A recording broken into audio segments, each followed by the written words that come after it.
오늘 은혜 받으실 하나님의 말씀은 베드로전서 5장 8절로 마지막 14절 말씀입니다. 신약성경 382쪽, 383쪽에 있습니다. 근신하라 깨어라 너희 대적 마귀가 우는 사자같이 두루다니며 삼킬 자를 찾나니 너희는 믿음을 굳건하게 하여 그를 대적하라. 이는 세상에 있는 너희 형제들도 동일한 고난을 당하는 줄을 알미라. 모든 은혜의 하나님 곧 그리스도 안에서 너희를 부르사 자기의 영원한 영광에 들어가게 하시니가 잠깐 고난을 당한 너희를 친히 온전하게 하시며 굳건하게 하시며 강하게 하시며 털을 견고하게 하시리라. 권능이 세세 무궁하도록 그에게 있을지어다. 아멘.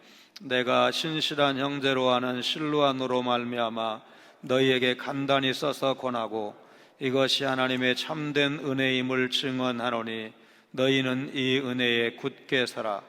택하심을 함께 받은 바벨론에 있는 교회가 너희에게 문안하고 내 아들 마가도 그리하느니라.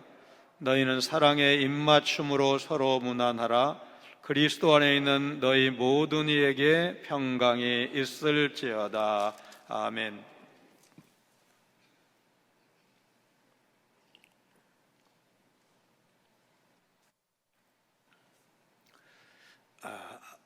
내 안에 하나님이 없다. 놀라운 하나님의 은혜. 하나님 당신께 실망했습니다.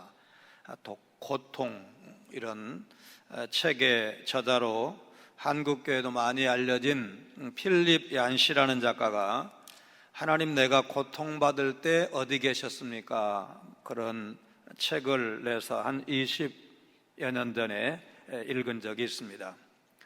성도가 이해할 수 없는 고난을 당할 때 하나님은 도대체 뭐하고 계시는가? 왜 침묵하고 계시는가? 따지고 싶은 사람들이 있습니다. 그러나 하나님은 옛날부터 지금까지 쉬신 적이 없습니다. 안식일 계명 하나님께서 쉬셨다고 했지만 그때도 하나님은 여전히 세상을 다스리고 계셨습니다. 다만 하나님은 일하시지만 그냥 우리가 원하는 방식으로 꼭 일하시는 건 아니라는 사실이죠. 앞서서 사랑으로 권고하던 베드로 사도가 이제 8절 9절에서 강한 어조로 경고를 합니다. 근신하고 깨어 있으라는 것입니다. 절제하지 못하고 세상에 취해서 산다면, 그러니까 영적인 의미에서 존다면 대적 마귀에게 당할 수 있다는 것입니다. 7절과 8절은 대조를 이룹니다. 근신하라 깨어라 너희 대적 마귀가 우는 사자같이 두루다니며 삼킬 자를 찾나니. 마귀가 하는 일, 한마디로 성도를 멸망시키는 일입니다. 그래서 마귀는 우는 사자같이 두루다니면서 먹잇감을 찾습니다. 그러니까 이 사탄, 마귀는 신자를 공격해서 병들게 하거나 주저앉히는 것을 사명으로 여깁니다. 그래서 베드로는 마귀가 우는 사자처럼 삼킬 자를 찾으면서 두루 다닌다. 그러니까 마귀와의 싸움은 필사적으로 임해야 할 것을 강조하고 있습니다. 사도 바울은 고린도후서 11장 14절에서 사탄이 자신을 광명의 천사로 가장한다 이런 말씀을 했는데,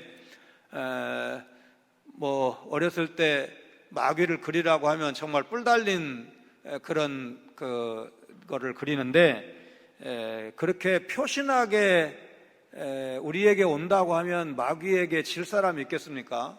천사 같은 모습으로 오기 때문에 우리가 허를 찔리고 당하기도 하고 또 지기도 하는 겁니다. 에베소 교회 교인들은 에베소 6장 11절에 보니까 마귀의 계계를 능히 대적하기 위해서 하나님의 전신갑주를 입으라, 이런 권면을 받은 바가 있습니다. 또 디모데후서에는 마귀의 올무라는 표현도 나오는데, 마귀의 올무가 뭔지 알잖아요. 우리 사냥할 때 이제 만들어 가지고 몰이를 하죠. 그러면은 정신없이 가다가 그 올무에 딱 걸려 가지고 이제 사냥꾼에게 잡히는 그 올무를 말하는데, 마귀의 올무니까 마귀가 우리를 잡기 위해서 유혹에 덫을 넣는 것을 말하고, 마귀와의 전쟁은 그처럼 올무에 그 도망다니는 길을 잘 알고 있는 짐승이라고 해도 다급하니까 어떻게 돼요? 올무에 있는 거를 보지 못하고 그쪽으로 가다가 잡히는 것처럼 우리와의 영적 전쟁도 마찬가지다, 그런 의미를 내포하고 있습니다. 사자가 이제 그 마귀가 사자처럼, 우는 사자처럼 덤빈다 그랬는데, 이 사자의 이미지는 적어도 수천 년 동안 유럽, 아시아, 아프리카에서 자주 상징적인 그런 동물로 인용이 되는데, 사실은 사자는 맹수이기 때문에 사람을 공격하고 또 사자의 밥이 되는 경우도 있음에도 불구하고 거의 모든 문화에서 이 사자는 강력하고 고귀한 긍정적인 이미지를 가지고 있습니다. 이제 사자를 이뤄서 정글의 왕이다, 혹은 맹수의 왕이다, 이제 이렇게들 부르죠. 왕권 혹은 위엄의 상징으로 사자를 이제 그렇게 쓰는 경우가 많고, 또 용기의 상징으로 이소부와 같은 것에 이제 등장을 하기도 합니다. 고대 이집트에서 암사자는 전쟁의 화신으로 여겼고, 그래서 숭배의 대상이 되었습니다. 고대 그리스 로마에서는 하늘의 별자리 중에 하나에 사자의 이름을 붙이기도 했습니다. 성경에서는 유다 지파를 이제 상징하는 짐승이 바로 사자였습니다. 그리고 왕국 시대에는 나라의 상징으로 사용되기도 했습니다. 고대 바빌론에서는 벽화나 조각들을 제작하는데 이 사자 모티프를 많이 사용을 했습니다. 마귀는 의심의 여지 없이 성도의 대적입니다. 베드로는 근신하라, 깨어라 이렇게 명령을 하는데, 그것은 우리의 대적이 바로 마귀이기 때문에 그렇습니다. 근신하라는 명령은 이미 1장 13절, 4장 7절에서 종말을 사는 성도들에게 이미 강조한 명령입니다. 예수님께서도 종말에 관한 교훈을 이제 설교하실 때 깨어 있으라고 말씀하셨습니다. 마태복음 24장 42절, 43절 말씀 우리 같이 읽습니다. 그러므로 깨어 있으라. 어느 날에 너희 주가 임할는지 너희가 알지 못함이니라. 너희도 아는 바니 만일 집주인이 도둑이 어느 시각에 올 줄을 알았더라면 깨어 있어 그 집을 뚫지 못하게 하였으리라. 대적 마귀에게 대항하기 위해서는 근신하고 깨어 있는 소극적인 대응도 필요하지만 적극적인 대적도 필요하다는 말씀입니다. 베드로 사도는 마귀를 대적하라 9절에서 말씀하는데, 너희는 믿음을 굳건하게 하여 그를 대적하라. 이는 세상에 있는 너희 형제들도 동일한 고난을 당하는 줄을 알미라. 마귀를 대적하는 가장 좋은 방법, 믿음을 굳게 하는 것입니다. 그래서 귀신 쫓아낼 때 믿음 없는 사람이 귀신 쫓아내다가 시도하면 귀신으로부터 놀림을 받고, 비록 어리더라도 담대한 믿음의 사람에게는 마귀가 무서워서 도망간다는 이야기를 여러분도 들으셨을 것입니다. 마귀는 성도를 이 믿음의 길에서 넘어뜨리는 일을 합니다. 이 성도를 마귀가 믿음의 길에 넘어뜨릴 때 가장 자주 사용하는 방법은 박해와 고난입니다. 사도 베드로가 세상에 있는 형제들이 동일하게 고난을 당하고 있다 이렇게 말씀을 한 것은 1세기 당시 교인들이 박해를 많이 받고 있는 것을 염두에 둔 말씀입니다. 박해와 고난을 겪는 상황에서도 성도는 믿음을 굳게 하고 하나님을 신뢰해야 마귀를 이길 수가 있다는 것입니다. 그러니까 소아시아 교회 성도들을 겨냥한 서신이 베드로 전서라고 그렇게 이미 설명을 한 바가 있는데, 그런 그 고난의 때를 사는 비결은 이제 서로 위로하면서, 성도들끼리 서로 이제 위로하면서 믿음에 굳게 서야만 이길 수가 있다는 것입니다. 믿음 때문에 고난을 당하는 성도는 믿음을 포기하고 뒤로 물러가면 그 시련 환난을 이기는 것이 아니라 더 강한 믿음으로 그 고난의 때를 이겨야 한다는 것입니다. 이미 베드로전서 4장 13절로 16절에서도 고난 다음에 영광이 있다는 사실을 말씀한 바가 있습니다. 오히려 너희가 그리스도의 고난에 참여하는 것으로 즐거워하라. 이는 그의 영광을 나타내실 때에 너희로 즐거워하고 기뻐하게 하려 함이라. 너희가 그리스도의 이름으로 치욕을 당하면 복 있는 자로다. 영광의 영 곧 하나님의 영이 너희 위에 계심이라. 너희 중에 누구든지 살인이나 도둑질이나 악행이나 남의 일을 간섭하는 자로 고난을 받지 말려니와 만일 그리스도인으로 고난을 받으면 부끄러워하지 말고 도리어 그 이름으로 하나님께 영광을 돌리라. 마귀의 팔복이라는 그런 글이 있습니다. 피곤하고 바쁘다는 핑계로 교회에 나가지 않는 자는 복이 있나니 그가 나의 믿을 만한 일꾼이 될 것이며 목사의 과오나 흠을 보고 트집을 잡는 자는 복이 있나니 설교를 들어도 은혜를 받지 못할 것이며 사정을 해야만 교회에 나오는 자는 복이 있나니 그는 문제 교인이 될 것이며 남의 말 옮기기를 좋아하는 자는 복이 있나니 저가 다툼과 분쟁을 일으킬 것이며 걸핏하면 삐죽거리는 자는 복이 있나니 작은 일에도 화를 내고 교회를 떠날 것이며 하나님의 일에 인색한 자는 복이 있나니 그가 나의 돕는 자가 될 것이며 나의 돕는 자니까 마귀를 돕는 자죠. 성경을 읽고 기도할 수 없을 만큼 바쁜 자는 복이 있나니 유혹에 쉽게 넘어가 마침내 조롱거리가 될 것이며 하나님을 사랑한다고 하면서도 자기의 형제와 이웃을 미워하는 자는 복이 있나니 저는 나의 영원한 친구가 될 것이니라. 이런 마귀와의 싸움에 대해서 어떤 부흥사는 이렇게 말한 기록이 있습니다. 나는 마귀와 끝까지 싸우겠다. 발이 있는 한 마귀를 발로 차버리겠고 주먹이 있는 한 마귀를 치겠고 머리가 있는 한 마귀를 받아버리겠고 이가 있는 한 마귀를 물어뜯겠다. 내가 늙어서 주먹도 발도 이도 힘도 없을지라도 영광의 집에 들어가기까지 잇몸으로라도 마귀를 물어뜯으며 끝까지 싸울 것이다.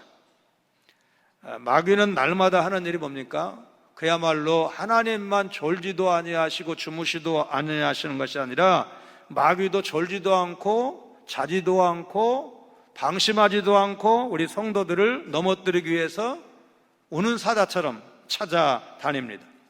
이런 마귀를 대항할 수 있는 비결 뭡니까? 예수 그리스도의 십자가 밖에 없습니다. 마귀가 아무리 우리를 유혹하고 또 핍박을 해도 거기에서 이길 수 있는, 빠져나갈 수 있는 방법은 예수 그리스도의 십자가입니다. 사랑의 교회를 개척을 해서 10여 년 지났을 때 교회가 많이 성장하고 좋은 소문이 났을 때 이제 오카님 목사님에게 이제 고난이 찾아왔습니다. 89년 아마 78년에 개척했으니까 한 11년 정도 됐죠. 정말 인기가 절정이던 시절에 소문도 많이 나고 집회 요구도 많고 외국도 많이 다니고 이제 그럴 때 있었던 일인데 이제 몸에 이상이 온 것입니다. 처음에는 주님 제게 왜 이러십니까? 주님의 일을 하느라 그렇게 정신없이 뛰었는데 왜 이러십니까? 원망했다고 합니다. 좀 지나니까 이제 하나님이 말씀을 통해서 이제 감동을 주시는데 너는 고통스러워서 불평하지만 너 이것 하나 알아야 해. 네가 얼마나 귀한 사랑을 받고 있는지를 알아야 해. 그래서 고통을 통해서 이제 하나님께서 들려주시는 어떤 깨달음, 음성을 이제 들었다는 건데 하나님은 더 큰 위험, 그러니까 그야말로 벼랑에 떨어지는 그런 위험을 사전에 예방해 주시기 위해서 아프게 하셨다. 이제 그런 깨달음이 이제 목사님에게 왔다는 거죠. 목사, 지도자, 성도들도 마찬가지지만 신앙생활을 너무 바쁘다는 그 이유로 좀 본질을 놓치게 되면 찾아오는 게 뭡니까? 신앙이 건강하지 못한 것이고 다른 말로 하면 영적 침체에 빠지는 겁니다. 아까도 마귀의 팔복 7번째가 제가 이제 원고를 그래도 몇 번 읽었으니까 그게 이제 저한테도 적용이 될까봐 이제 두려움이 이제 그 말씀을 그쪽을 읽을 때 느꼈는데 너무 바빠서 기도할 수 없고 너무 바빠서 성경을 읽을 수가 없고 너무 바빠서 말씀을 묵상할 수가 없다면 그게 정말로 좋은가? 바쁘면 좋다. 바쁘면 좋지. 바빠야지. 말하자면 일 없어서 놀고 장사 안 되고 이러니까 이제 바쁜 것을 긍정적으로 말하는 우리 말하자면 어떤 그런 흐름이 있는데 신앙인들이 너무나 바빠가지고 예배를 드릴 수가 없다. 너무나 바빠가지고 성경을 읽지 못하고 기도하지 못한다면 그게 잘된 일인가? 나의 고통 누구의 탓인가? 라는 그 옥 목사님 책에서 어려운 일을 가지고 씨름할 때, 슬픔에 몸부림칠 때 문제 해결보다 먼저 해야 할 일이 있다. 하나님을 만나는 것이다. 그러면 고통이 있어도, 문제가 남아 있어도 모든 고통을 초월할 수 있는 힘과 평안을 얻게 될 것이다. 그렇게 책에 쓰고 있습니다. 마귀는 옛날부터 지금까지 우는 사자같이 두루 다니면서 삼킬 자를 찾고 있습니다. 영적 싸움에 대비하지 않으면 어떻게 됩니까? 지는 거죠. 먹히는 거죠. 깨어있는 사람만이 원수 마귀와 싸워서 이길 수가 있고, 그 싸움은 주님이 싸워주시는 싸움이기 때문에 우리가 이기도록 되어 있는 싸움이다. 궁극적으로는 이 세상 우리가 신앙생활을 하면서 여러 번 넘어지고 실패하고 좌절하고 이러지만 마지막 승리는 우리에게 보장되어 있다는 것을 사실 우리는 요한계시록을 통해서 충분히 이제 여러 번 반복해서 들은 바가 있습니다. 성도는 하나님의 자녀이자 십자가 군사로 부름을 받은 하나님의 일꾼입니다. 이제 사도는 서신을 마무리하면서 하나님이 어떤 분이신가, 무엇을 하셨는가를 상기시키고 있습니다. 10절로 11절입니다. 모든 은혜의 하나님 곧 그리스도 안에서 너희를 부르사 자기의 영원한 영광에 들어가게 하시니가 잠깐 고난을 당한 너희를 친히 온전하게 하시며 굳건하게 하시며 강하게 하시며 터를 견고하게 하시리라. 권능이 셋에 무궁하도록 그에게 있을지어다. 아멘. 하나님은 은혜의 하나님이십니다. 그 하나님이 성도를 부르셨습니다. 그 부르심을 은혜라고 표현을 했습니다. 베드로전서 1장 15절, 2장 9절, 3장 9절에서도 이 부르심을 언급을 했는데, 이제 이 서신을 마무리하기 전에 다시 한번, 그러니까 네 번째 부르심을 언급을 하고 있습니다. 성경 해석할 때 별로 어렵지 않은 해석이 뭐냐면, 같은 말을 두 번 반복을 하는 것은 강조입니다. 강조. 내가 진실로 진실로 너희에게 이르노니, 한 번만 진실로라고 되어 있는 경우도 있는데 두 번 반복되는 경우가 복음서에서 보면 여러 번 있잖아요. 그러면 히브리 사람들이 같은 말을 반복하는 것은 강조로 그렇게 받아들이고 있는데, 부르심에 대해서 네 번이나, 이 5장이면 길다면 길고 짧다면 짧은 서신인데 강조했다는 이유는 그만큼 부르심이 중요하기 때문에 그렇습니다. 여러분, 그 선교사님들 또 목사님들 중에서 질병으로 또 개척교회 실패로 여러 가지로 많이 넘어지고 고통을 겪고도 이 길을 가는 것, 선교사로서 또는 목사로서 이 길 가는 것을 포기하지 않고 가는 그 이유가 무엇일까요? 부르심에 대한 확신이 있기 때문에 다시 일어서는 거 아니겠습니까?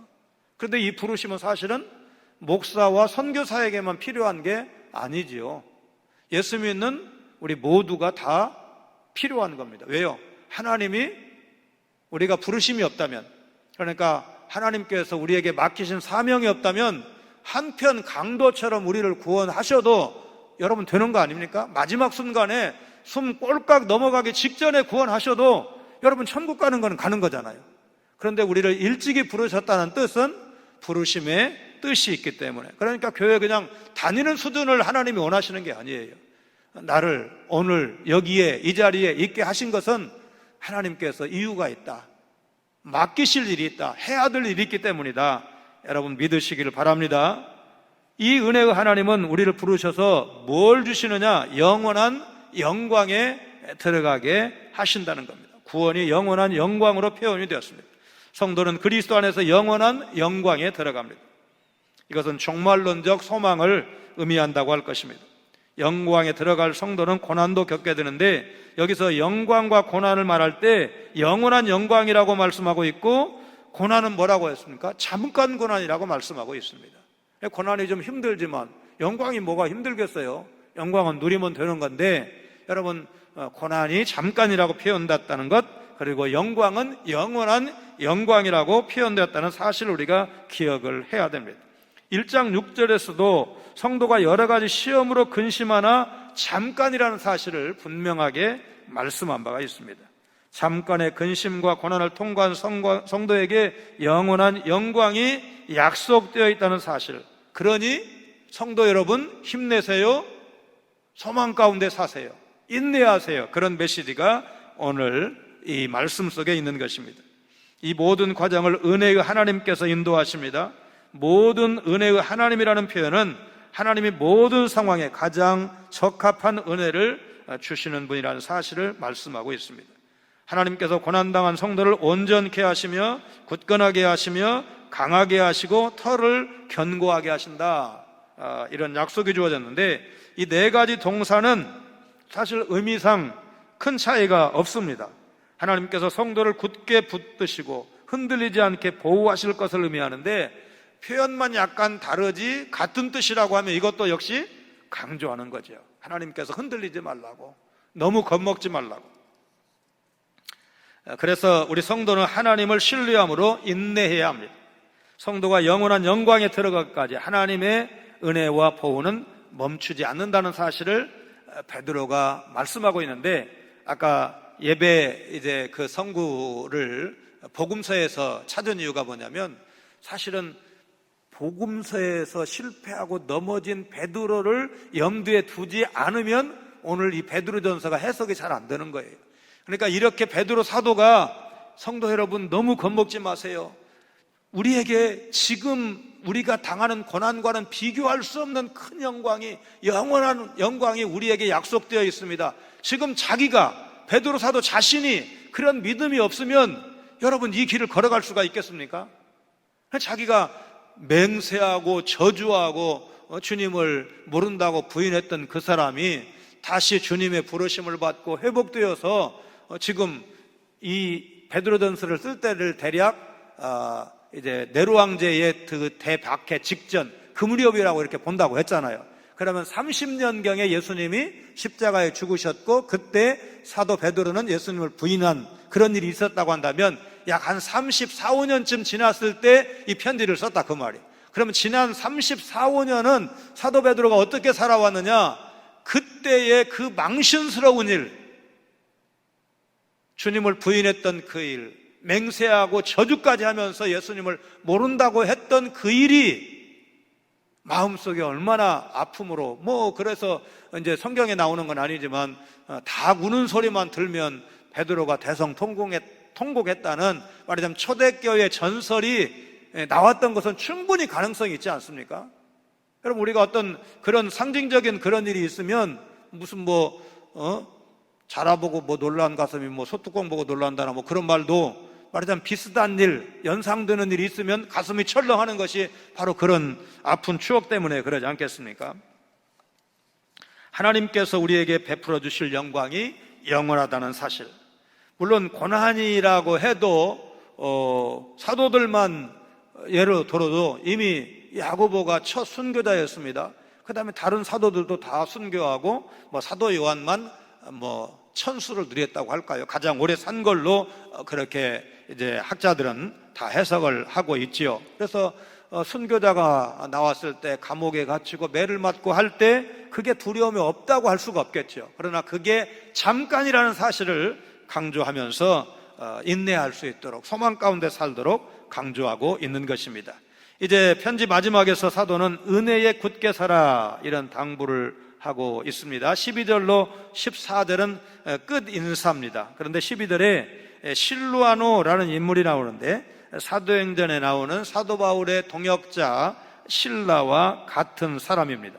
사도행전 15장 22절에는 예루살렘 공회가 이제 결정을 하죠. 복음이 뭔가, 구원이 뭔가에 대해서 확실하게 이제 그 단언을 합니다. 안디옥 교회 안에 가만히 숨어 들어온 유대인들이 있었어요. 핍박을 때니까 이제 숨어 들어올 수가 있겠죠. 근데 그 사람들이 유대교적 배경을 가지고 있으니까 뭐라고 주장을 하느냐? 복음만 믿어서 안 돼. 예수만 믿어서 구원받는 거 아니야. 우리는 유대인이기 때문에 할례도 받아야 돼. 율법도 지켜야 돼. 이제 이렇게 한 거예요. 그러니까 할례를 받는 것도 좋은 일이고 율법을 잘 지키는 것도 좋은 일이에요. 왜냐하면 할례가 그냥 구약적인 그런 개념이 있지만 복원 유생적으로도 좋다, 이제 이런 게 이제 인정을 좀 받고 있잖아요. 그런데 그게 구원의 절대 조건이 아니잖아요. 구원은 예수 그리스도를 주로 믿으면 되는 거예요. 십자가에 달리신 예수님이 하나님의 아들이시고 그분이 내 죄를 대속하시기 위해서, 대신 갚기 위해서 죽으신 대속의 죽으심이라는 것을 믿으면 구원받는 거예요. 거기에는 더 보탤 것도 없고 뺄 것도 없고 오직 십자가 복음만 믿으면 구원받는다는 사실을 예루살렘 공회가 결정을 한 겁니다. 거기에는 신분이나 인종이나 이런 게 다 필요가 없어요. 그 다음에 율법적인 잔재도 아무것도 필요 없어요. 오직 예수 그리스도의 복음만 믿으면 구원을 받는다. 그러니까 너무 과도하게 요구하지 말자고 해서 선명하게 구원의 조건을 정리한 회의가 예루살렘 공회였고, 이 공회의 결정을 이제 안디옥 교회에 전해야 되는데, 안디옥 교회의 담임 목사격인 바울과 바나바는 거기에서 왔으니까 이제 예루살렘 교회의 입장을 좀 전할 수 있는 인물로 바사바라고 하는 유다하고 실라가 대표자로 결정이 됩니다. 그리고 사도행전 16장 19절에는 빌립보에서 복음을 전하다 바울과 실라가 붙잡히고 감옥에 들어갔을 때 밤중쯤 되어 바울과 실라가 하나님을 찬미하고 기도하며 옥문이 열리더라. 그 장면 기억하시죠? 그때 실라가 나옵니다. 자, 12절입니다. 내가 신실한 형제로 아는 실로안으로 실라로 말미암아 너희에게 간단히 써서 권하고 이것이 하나님의 참된 은혜임을 증언하노니 너희는 이 은혜에 굳게 서라. 실루안으로 말미암아라는 표현은 실루안으로, 곧 실라가 베드로전서를 소아시아 수신자들에게 전달했음을 의미하는 것으로 보입니다. 베드로는 실루안으로, 곧 실라를 소개할 때 어떤 사람이라고 소개하느냐? 신실한 사람이라고, 신실한 형제라고 그렇게 소개하고 있습니다. 내가 다른 사람에게 소개할 때 좀 좋게 소개하면 좋죠. 긍정적으로. 어차피 부정적인 거는 자기가 알아서 할 일이고, 중매도 성공하려고 그러면 키 작은 사람 소개할 때 키 작은 소리, 그건 만나게만 하고 키 작다는 소리를 빼야 된다는 거예요. 키 작다는 소리는 빼고, 그런데 딱 만나보니까 뭐예요? 사람도 좋고, 얼굴도 이쁘고, 성품도 좋고, 이러면 키 작은 게 잘 안 보이는 거야. 근데 처음에 정직하게 말한다고 다 좋은데 키가 좀 작아, 이러면 안 만난다는 거예요. 그래서 이제 중매 잘 성사시키는 그 권사님이 그렇게 하신다는 얘기를 듣고, 지혜로우시다, 이제 이런 생각을 한 적이 있는데, 누군가에게 소개를 할 때 나를 어떻게 소개할까? 요 생각도 좀 하시고, 오늘 이제 실로안으로 소개할 때 신실한 형제라고 소개하는 것처럼 우리가 다른 사람에게 소개할 때 좋게 소개할 수도 있어야 되겠습니다. 서신을 전달하고 서신의 의미를 수신자들에게 설명하게 될 실로안에 대해서 사도 베드로가 많이 신뢰하고 있고, 목적은, 이 편지를 보내는 목적은 편지를 받는 성도들을 격려하고 하나님의 참된 은혜를 증언하기 위해서입니다. 그러므로 베드로전서는 소아시아 성도들에게 주는 격려의 메시지이자 하나님의 은혜에 대한 증언이라고 할 것입니다. 그리스도께서 십자가에서 고난을 당하시고 부활하심으로 산 소망을 주셨고, 성도는 하나님의 소유된 백성으로 하늘의 유업을 얻게 될 것이다. 지금 잠시 고난을 당하지만 성도에게는 영원한 영광이 기다리고 있다. 사도 베드로는 이 은혜 위에 굳게 서라고 말씀을 하고 있습니다. 로마 시대의 이 건축물들은 이제 이 굳게 선다고 할 때 이 굳게라는 말 설명하려고 이 말을 드리는데, 로마의 건축은 얼마나 뛰어나느냐? 지금도 2000년 전 건축이 그대로 있고, 심지어 로마의 뒷골목, 그 오래된 뒷골목은 이제 오늘날과 같은 아스팔트가 아니고 돌로 포장을 해가지고 지금도 2000년 전 돌 길이 그대로 있는 것을 이제 볼 수가 있습니다. 그래서 로마가 철학이나 예술이나 이거는 그리스에게 좀 말하자면 딸렸다고 할까요? 딸리지만 법률이나 건축이나 이런 것은 이제 앞섰던 것을 알고 있습니다. 그래서 로마 시대 건축물은 이전 시대의 이제 건축물들과 비교할 때 구조적인 면에서, 용도 면에서 차이가 나고, 특별히 콘크리트를 사용을 했다는 것입니다. 오늘날과 같은 시멘트가 없었던, 오늘날 우리가 쓰는 시멘트는 지금 한 200년쯤 됐습니다. 고대 로마의 콘크리트는 감포니아 지방에 생산된 포졸라나라고 불리는 천연 시멘트와 화산 회토, 석회, 부순돌이나 벽돌 조각들을 혼합해서 목재 틀 혹은 벽돌 칸막이 안에 부어서 사용을 했습니다. 이 걸쭉한 액체는 시간이 지나면서 돌처럼 단단해졌습니다. 이제 오늘날에도 저렇게 지금 사진에 보여지는 그런 건물들, 건축물들이 어떻게 2000년 동안 저렇게 그 모진 뭐 태풍, 바람, 비, 요즘 같으면은 뭐 산성비 막 이랬는데 어떻게 저렇게 버틸까? 그만큼 로마의 건축물이 튼튼합니다. 오늘날 성지순례에 가서 볼 수 있는 아치나 돔을 만드는 적합한 엄청난 규모 건축물들을 2000년 전에 건축할 수 있었던 것은 저런 말하자면 기술이 있었기 때문입니다. 베드로는 바벨론에 있는 교회와 마가의 문안 인사를 전합니다. 바빌론은 로마를 뜻하는 비유적 표현으로 학자들이 해석을 합니다. 왜냐하면 고대 도시 바빌론은 이미 폐허가 되었기 때문입니다. 13절입니다. 택하심을 함께 받은 바벨론에 있는 교회가 너희에게 문안하고 내 아들 마가도 그리하느니라. 신약 성경에서 바빌론은 하나님을 대적하는 세력을 상징하는 표현으로 자주 사용되었고 요한계시록에서도 마찬가지였습니다. 여기에서는 베드로가 편지를 쓰고 있는, 이제 베드로가 로마 감옥에 이제 갇힌 것으로 보죠. 그래서 로마를 암시하고 그 말이 맞는다면 베드로는 로마 교회 성도들의 문안 인사를 전한 것입니다. 마가는 사도행전 12장 25절에 가면 흉년으로 고통받는 예루살렘 교회 성도를 부조하는 일을 위해서 바나바와 사울, 곧 사도 바울이 예루살렘에 갈 때 데리고 간 인물입니다. 또 사도 바울과 바나바의 전도 여행에 동참했다가 도중에 힘들다고 예루살렘으로 돌아가 버린 바람에 삼촌인 바나바와 바울이 서로 이 마가 때문에 싸운 일을 사도행전에서 우리가 볼 수가 있습니다. 골로새서 4장 10절에는 마가를 바나바의 생질, 조카라고 소개하고 있고, 베드로는 그를 부를 때 내 아들 마가, 근데 육신 혈육의 아들이 아니에요. 그러니까 나이 차이가 있고 아들처럼 아끼는 사역자고, 그래서 마가복음을 마가가 기록을 했는데, 그 마가가 예수님의 부활 혹은 예수님의 그 공생애를 직접 목격하지 않았을 텐데 어떻게 그렇게 실감나게 기록을 할 수가 있었을까? 베드로 사도의 구술을 마가가 기록한 것으로 그렇게 봅니다. 자, 이제 그 베드로가 고대 문안 인사 형식인 입맞춤으로 서로 문안하라, 이제 그러면서 평강을 기원하는 말씀이 14절이죠. 너희는 사랑의 입맞춤으로 서로 문안하라. 그리스도 안에 있는 너희 모든 이에게 평강이 있을지어다. 이 평강은 세상이 주는 평강과 다릅니다. 고난과 박해 가운데 있지만 하나님을 의지함으로 영원한 유업을 바라보면서 그리스도 안에서만 누릴 수 있는 평강입니다. 베드로는 이 편지를 받는 성도들이 고난 가운데서도 은혜 안에 굳게 서서 평강을 누리기를 기대하면서 편지를 맺고 있습니다. 호주의 베테랑 카운슬러이자 마사지 치료사인 제시카 오닐이라는 사람은 10년 넘게 수많은 환자를 고객으로 만나면서 포옹이 치료에 효과적이라는 사실을 알게 되었습니다. 이론적으로는 이해할 수 없지만 마음의 상처가 몸에 아픔이 든 사람들이 굉장히 많았고, 이런 경우에 진심 어린 포옹은 오랜 시간의 마사지보다 근육을 효과적으로 풀어준다는 것을 이제 체험적으로 알게 됐습니다. 그래서 제시카는 고객들에게 이 경험을 공유하면서 가까운 사람들과 포옹할 것을 권했지만 사회적으로 고립된 사람들은 매일 포옹할 한 명의 사람도 없다고 말했습니다.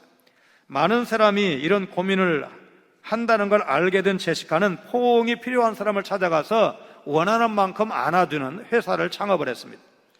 돈보다 사람을 위로하면서 보람을 느끼기 위해서 이 회사를 시작을 했는데, 요금은 인건비 정도만 건지면 된다, 이제 그런, 말하자면 좀 저렴하게 책정을 했지만 포옹이 필요한 사람들이 너무나 많아가지고 제시카의 사업은 기대보다도 훨씬 더 잘 되고 돈도 많이 벌었습니다. 몇 년 됐는데 신숙광 권사님 살아계실 때니까 김유한 총장님이 이제 결국 뭐 미국 못 가시고 돌아가셨지만은 미국에 이제 아주 가시게 되었다고, 미국 가서 노년을 보내신다고 해서 주일날 한번 오고 싶다, 이제 그 밑에 이제 그 교수님이 좀 귀뜸을 해서 주일날 한번 모신 적이 있어요. 여러분 기억하실지 모르겠는데, 이제 2부 3부 설교를 하시고 식사를 식당에서 하는데, 이제 식사 대화가 마침 그 해에 신숙광 권사님이 89이신데 여전도 회장을 하셨어요. 그러니까 이제 말하자면 좀 연세가 아래이신 분들이 이제 권사님 더 늦으면 못 오니까 마지막으로 한번 하시라고 이렇게 권해가지고 회장을 맡았다고. 그래서 제가 그때 이제 장례식을 좀 몇 군데 이렇게 가보니까, 전에는 권사님이 연세가 워낙 많으시니까 장례식에 잘 안 오셨는데 장례식을 곧잘 오시더라고요. 그래서 그때는 이유를 잘 몰랐어요. 회장 맡은지를 잘 몰랐어요. 그랬더니 이제 회원들 남편 돌아가시고 이러니까 이 권사님이 이제 입관 예배 때나 이렇게 나타나신 거예요. 그래서 그 얘기를 나중에 듣고 또 뭐 회장 되면서 또 설탕을 사가지고 뭐 이렇게 다 회원들에게 한 푸대씩 돌렸다 뭐 이런 얘기를 듣고는, 아이고 권사님이 되게 열심히 하시는구나 이랬어요. 그래서 밥 먹으면서 그 얘기를 했어요. 89 되신 권사님이 1년도 회장이신데 이렇게 열심히 하신다고 그랬더니 어디 계시니? 그리고 이렇게 보니까 저쪽 구석에 계시더라고요. 저쪽에 계신다고 그랬더니 좀 오시래. 그래서 제가 또 가서 또 권사님 모시고 왔잖아요. 그랬더니 김효한 총장님이 권사님 이렇게 안아주시는 거예요. 보신 분도 계실 거예요. 뭐 다 적어도 수십 명 있는 자리에서 안아주셨으니까. 그러니까 이제 그때 총장님이 일은 한 20년생, 33년생인데 13살 차이에요. 그러면 이제 대략 계산 나오죠. 그 연세예요. 그러니까 어쨌든 뭐 훨씬 이제 연세 많은 누님 같은 그런 권사님인데 이렇게 안아주셨어요. 뭐 누가 이상하게 생각합니까? 그냥 어르신이 또 총장님이 권사님 격려하시는가 보다 뭐 이제 그렇게 생각을 했죠. 그러니까 이제 우리가 좀 그런 문화가 아니잖아요.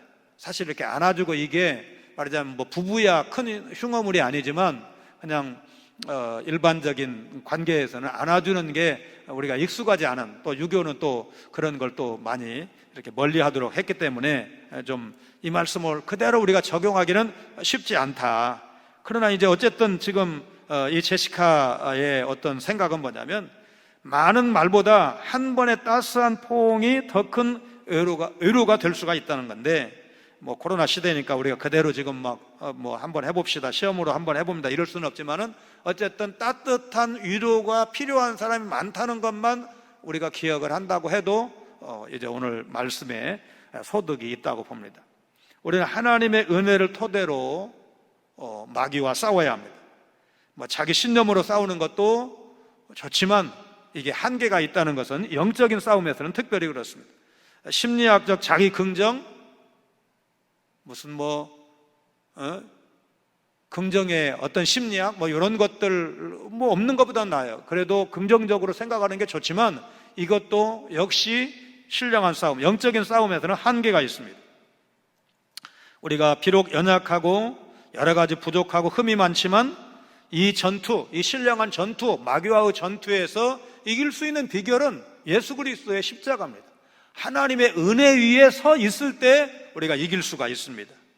그래서 마지막까지 정말 신앙생활 잘했다, 우리의 모든 믿음의 후배들에게 귀감이 된다, 이런 삶을 살기 위해서는 마귀와의 싸움에서 이겨야 되는데, 이거는 다른 사람들에게 보일 수도 있지만 보이지 않을 수도 있어요. 자기만의 아주 고독한 싸움일 수도 있어요. 그런데 그 싸움에서 이길 수 있는 비결이 뭐냐 그 말이에요. 결국은 예수 안에 거하고 예수 그리스도 십자가 위에 거할 때, 예수 그리스도의 십자가를 말하자면 내 공로가 아니고 하나님이 은혜로 선물로 나를 사랑하셔서 그 아들을 죽이시면서 구원하셨다는 사실을 우리가 믿을 때, 여러분 내가 내세울 게 없잖아요. 왜? 하나님이 다 이루셨기 때문에, 하나님이 대가를 다 지불하셨기 때문에 내가 좀 헌신했어도, 어렸을 때부터 청년 시절부터 많이 고생을 했어도 여러분 구원에는 아무런 영향이 없다니까요. 그래서 이 신령한 싸움에서 이길 수 있는 비결은 나는 감추고 주님을 내세울 때, 주님과 함께 할 때, 주님과 동역자 되어서 한편이 되어서 싸울 때 이길 수 있다는 사실을 기억을 하시면서 남은 날 이 싸움, 마귀와의 싸움, 눈에 잘 보이지도 않고 너무 교묘하고 아주 고단수로 덤벼도 분별하고 결국은 이기고, 그래서 하나님 앞에 칭찬받는 영광의 면류관 쓰시는 여러분 모두가 되시기를 주님의 이름으로 축원합니다. 거룩하신 하나님, 무리에서 떨어진 양떼가 사자나 늑대 같은 맹수의 공격을 받아 잡혀가는 것처럼 저희들도 믿음의 공동체에서 홀로 떨어져 사탄의 공격을 받고 치명상을 입지 않도록 교회가 견고한 신앙 공동체로 서게 하시고, 이 공동체에서 벗어나지 않는 우리 성광의 성도들 다 되게 하여 주옵소서. 사탄의 공격을 막는 방법은 다른 비결 없이 오직 믿음의 굳건히 서는 것을 잊지 않게 하여 주옵소서. 고난과 핍박, 감당하기 어려운 박해 앞에 노출된 초대교회 성도들을 위로하고 격려하기 위해서 성령의 영감을 받아 베드로 사도가 이 편지를 써서 보냈다는 사실을 기억하며 오늘 우리 시대 교회와 성도를 공격하는 사단의 전술 전략을 분별할 수 있는 지혜로운 저희들 되게 하여 주옵소서. 무엇보다 그리스도인들이 영원한 영광으로 부르심을 받았다는 사실을 기억하며 고난 가운데서도 영광의 면류관을 바라보며 소망을 잃지 않게 하여 주옵소서. 마귀를 대적하기 위하여 깨어 근신하라는 사도를 통한 주님의 명령을 잊지 않고 시대를 분별하며 대비하는 저희들 되게 하여 주옵소서. 박해의 양상이 다를 뿐 어느 시대 그리스도인들도 고난당하지 않았던 때는 없었다는 사실을 기억하며 낙심치 않게 하여 주옵소서. 그리스도께서 잠깐 고난당하는 우리를 친히 온전하게 하시고 굳건하게 하신다는 사실도 붙들고 주님과 동행하며 살아가도록 인도하여 주옵소서. 하나님의 은혜에 굳게 살아가는 사도의 당부는 오늘 우리에게도 꼭 필요한 말씀인 줄로 믿습니다. 코로나에 눌려 기가 죽은 오늘 우리 성도들이 많이 싸우니 이 환난의 때를 이길 수 있는 말씀의 능력, 기도의 능력을 허락하여 주옵소서. 나보다 더 연약한 어르신들, 새가족, 구역 식구, 교회학교 학생을 격려하고 위로할 수 있는 성숙한 믿음의 사람들 다 되게 하여 주옵소서. 예수님 거룩하신 이름으로 간절히 기도하옵나이다. 아멘. 348